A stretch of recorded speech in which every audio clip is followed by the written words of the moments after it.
Eto nga po at magugupit po tayo ngayon ng style flat top sa 74 years old na chewing ko. At eto nga po at napudpod na po natin ang mahaba niyang buhok at na-trim na po natin ng 1.8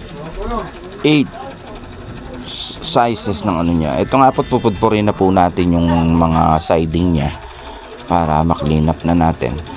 At pinapantay ko lang po yung nipis niya. At para hindi na po siya, kahit hindi na po siya ahitan, ayan na mga po. At pupudpurin na po natin, zero na po natin yung mga siding niya para suwabing-suwabe ang pagkaka-flat top. Ito nga po, pinapantay ko na yung kanyang tuktok.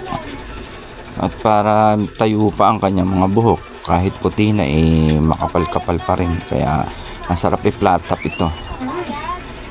Ito nga po, pinapantay natin ng gunting. Yan.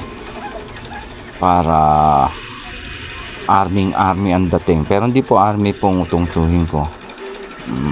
Yan.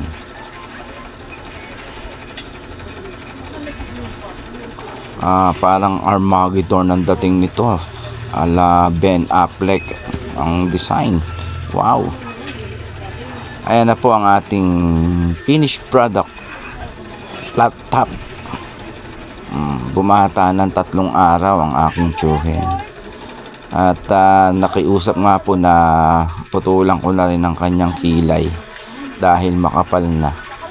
Nabiro mo po ko naman 6 na buwan muli siyang gupitan.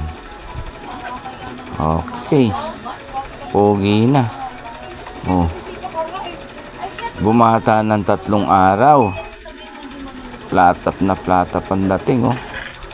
Ang linis pang tingnan. Okay po, salamat po sa panonood.